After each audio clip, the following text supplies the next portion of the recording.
Sa TikTok, nagpupunta kasi ako sa mga places na medyo mayroong dark history. Yung obvious, yung kay Jack the Ripper, kasi ang daming storya na lumalabas. Pero hindi mo siya kasi mapinpoint kasi tinabunan ng London yung mga location. So, for example, one of the locations na nakita ko was 29 Hunter Street. It would have been nice na makapunta mismo sa house, kumbaga kahit makadaan ka man lang. Pero it has been demolished, it has been remodeled 3 times already. Ngayon, restaurant na siya.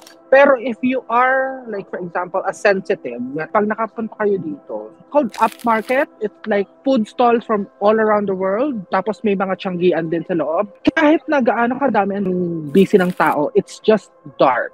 It's just dark. It feels dark. It feels eerie. Pero syempre, pag sa mga normal na tao, you guys would enjoy it. But for people like us, makikita mo talaga na kahit gaano kadami yung tao, ma-experience mo talaga yung eeriness ng lugar. Kasi isa yun sa mga murder sites ni Jack the Ripper. Tapos meron din yun nga, yung sinabi ko sa iyo before na mga tourist guides na, alam mo yun, inililigaw talaga nila yung storya. So for example, ay dito pinatay si ganitong lugar, si Mary Ann Nichols, dito siya pinatay.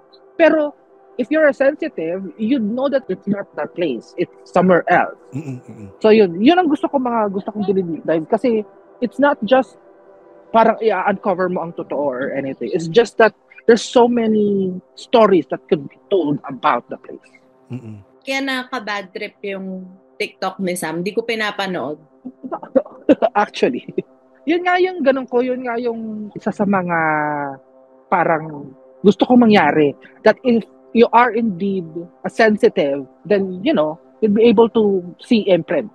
Tapos, meron akong isang content na sabi ko, ay, ganun to para pang fancy lang na gagawa ko ng content tungkol sa lugar ng West End.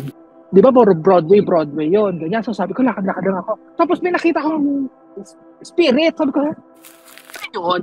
Tapos sinundan ko siya. Sinusundan. So sa video ko, sinusundan ko lang yung nakikita ko. Pero syempre, hindi nyo nakikita. So naglalakad-lakad ako din. Tapos nakita ko siyang lumiko. Sabi ko, ay, lumiko siya. O sige, liko din ako. Hanggang sa nakarating ako doon sa isang lugar na hindi naman talaga siya, kumbaga parang, you would never, if you're a normal person, you wouldn't be there. Makikita niyo sa video na parang pinagawa nito sa likod ng building. Kasi nasa likod ako ng building na hindi ko na namamalayan. Tapos yun na, parang, okay, meron palang spirit dito. So nag-research ko na lang. Tapos, okay, yun pala yung storya niya, ganyan. So, yun yung ipopost ko, yung gano'n.